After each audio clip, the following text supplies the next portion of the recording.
Aloha everyone, this is Truth Heresy. One of the questions I often get is, Truth Heresy, what is the real God? So, who is the real God? It's very plain and very simple. The real God is the God of everything, of everyone, and of all life in the universe. Whoever that God is, that gave life to everything, that's the real God. It's your God, it's my God, it's everyone's God. I just don't place any man-made perceptions or ideas or concepts onto that which is God. So like I've said, I don't believe in the man-made gods. Every culture and every civilization, every tribe on earth since the beginning of mankind has always worshipped all different types of gods. Literally hundreds, if not thousands, of different types of gods humans have created throughout the years. And that's where people get a little confused, because when I talk stuff about Jesus or, Yahshua, Yahweh, El, whatever, which is the God of the Bible, I am not talking shit per se about the real God. I'm merely talking about the fictional, man-made perception of what the Hebrew culture thought God was.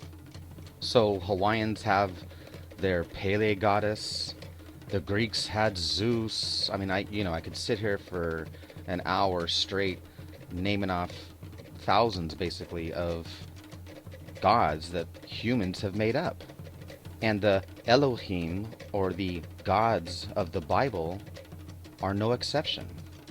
And believing that God is a he, or a male, or a father, all imply that humans actually believe that God actually has a penis, because that's what defines being a male or a father is. Which is why father is Petre and Petre is the Peter. It's the penis. That's what defines the male. See, if you believe that God is a male and actually has a penis, then that would mean that he would need to use it on someone or something. So that would mean that you would have to actually believe in a goddess as well. So that totally shoots down the whole concept of monotheism. It's in fact polytheism, which of course is why the Bible really is about polytheism, or the Elohim, the gods. So you can just use common sense and, put the Bible down on the table and observe it from an outside perspective and dissect it. And if it's going to be real and true, it's going to be complete in the end. But when you start applying research with logic, and you're going to find that the Bible is not from God. It's not something that God wanted us to have. It is a man-made book, period. The Hebrew God is no more valid than any other god or goddess that has been invented throughout time. So the truth is, we really have no idea of what God is or is not. The real God is probably something that we can't even fathom or imagine. God could just be plasma in the universe or whatever. Something that doesn't conform to our ideals of what a God should be. Because I got to tell you the truth, folks. I got to tell you the truth. When it comes to bullshit, big time, major league bullshit, you have to stand in awe. In awe of the all-time champion of false promises and exaggerated claims, religion. No contest. No contest. Religion easily has the greatest bullshit story ever told. Think about it. Religion has actually convinced people that there's an invisible man. living in the sky, who watches everything you do every minute of every day. And the invisible man has a special list of 10 things he does not want you to do.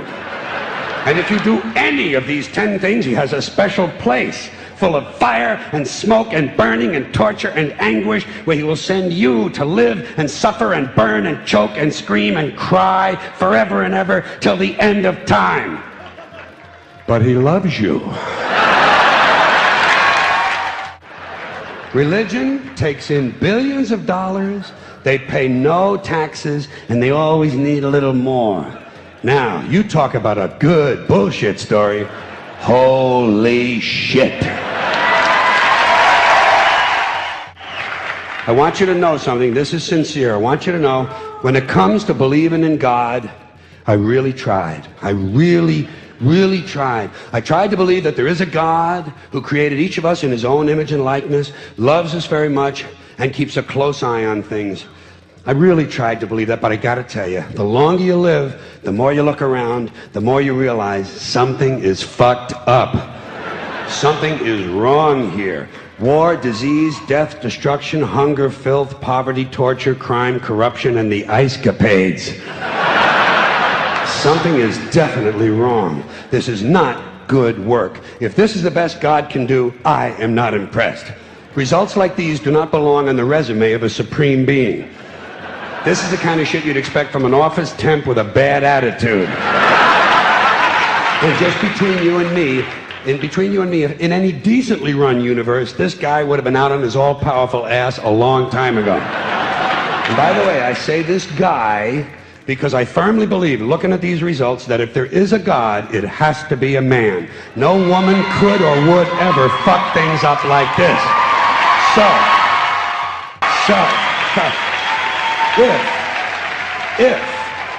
If there is a God, if there is, I think most reasonable people might agree that he's at least incompetent and maybe, just maybe, doesn't give a shit. I've often thought people treat God rather rudely, don't you? Asking, trillions and trillions of prayers every day, asking and pleading and begging for favors. Do this, give me that, I need a new car, I want a better job. And most of this praying takes place on Sunday, his day off. Do pray, and they pray for a lot of different things. You know, your sister needs an operation on her crotch. Your brother was arrested for defecating in a mall. But most of all, you'd really like to fuck that hot little redhead down at the convenience store. And I say, fine, pray for anything you want. Pray for anything. But what about the divine plan? Remember that? The divine plan. Long time ago, God made a divine plan. Gave it a lot of thought. Decided it was a good plan, put it into practice. And for billions and billions of years, the divine plan has been doing just fine. Now you come along and pray for something. Well, suppose the thing you want isn't in God's divine plan. What do you want him to do? Change his plan? Just for you? Doesn't it seem a little arrogant? It's a divine plan. What's the use of being God if every rundown schmuck with a $2 prayer book can come along and fuck up your plan? And here's something else, another problem you might have. Suppose your prayers aren't answered. What do you say? Well, it's God's will. Thy will be done. Fine. But if it's God's will and he's going to do what he wants to anyway, why the fuck bother praying in the first place? I don't pray to the sun. You know who I pray to? Joe Pesci. Joe Pesci. Joe Pesci. Two reasons. First of all, I think he's a good actor, okay? To me, that counts. Second, he looks like a guy who can get things done. Joe Pesci doesn't fuck around. Doesn't fuck around. So I've been praying to Joe for about a year now. And I noticed something. I noticed that all the prayers I used to offer to God and all the prayers I now offer to Joe Pesci are being answered at about the same 50% rate. Half the time I get what I want, half the time I don't. Same as God, 50-50. Same as the four-leaf clover and the horseshoe, the wishing well and the rabbit's foot. Same as the mojo man. Same as the voodoo lady who tells you your fortune by squeezing the goat's testicles. It's all the same, 50-50. So just pick your superstition, sit back, make a wish, and enjoy yourself. And for those of you who look to the Bible for moral lessons and literary qualities, I might suggest a couple of other stories for you. You might want to look at the Three Little Pigs. That's a good one. Has a nice, happy ending. I'm sure you'll like that. Then there's Little Red Riding Hood. And finally, I've often always drawn a great deal of moral comfort from Humpty Dumpty. The part I like the best, all the king's horses and all the king's men couldn't put Humpty Dumpty back together again. In fact, I'm gonna put it this way. If there is a God, may he strike this audience dead. See, nothing happened. Nothing happened. And I know people are saying, Bill, you're so mean, ridiculing religion. I am not ridiculing religion. It ridicules itself. Okay? I'm not the one being hostile. I'll tell you what I think is hostile. What I think is hostile when so many people preface everything they say, as so many do nowadays, with, well, I'm a Christian. You know how people do that? You want fries with that? Well, I'm a Christian. You know, as if they have the moral high ground. Please, I'm a Christian, so I've got the high ground here. You know, they think that's what I'm hearing. They think I'm hearing I'm a better person. But really what I'm hearing is you have a neurological disorder. And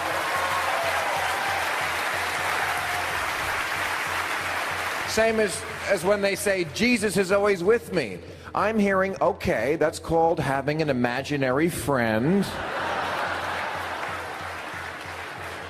Which is okay when you're a child. When you're a child, it's okay to believe in myths and fairy tales to settle unsettling questions in your mind. But when you get older, you have to kind of look at it again.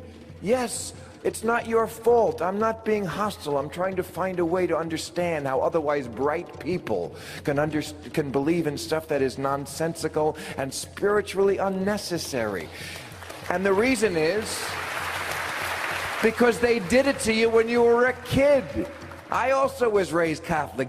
People, adults, they put stupid shit in kids' heads. That's where the whole thing comes from, the Bible. The same book that says slavery is okay and that you can stone someone to death for working on Sunday. That book, the one with the snake and the poison apple and the virgin birth, and people lived in a whale and people lived to 900 years old. That infallible work of genius. First question they ask, what do you know about God? I don't know anything about God. Who? God! Who's God? God? You do not know who God is? Sister? Sister, we have an atheist here. Let me tell you, little boy. God is, God was, and God always will be. One. What he is. What is that? He is the Father, he is the Son, he is the Holy Ghost. He is 3 in 1. Do you understand? I'm 4 years of age. Why wouldn't I? The greatest theological question in the world, 3 people in 1, and I'm naturally, yeah. Where is he? He is here. Well, I can't see him. That doesn't mean because you can't see him that he's not here. It doesn't? He's in the cupboard. He's not in the cupboard. God doesn't go into cupboards. He's under the stairs. He's not under the stairs. He's here with us now.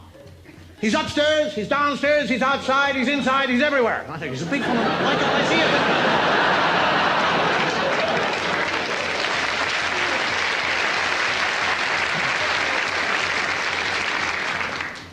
I'm asked, do you love him?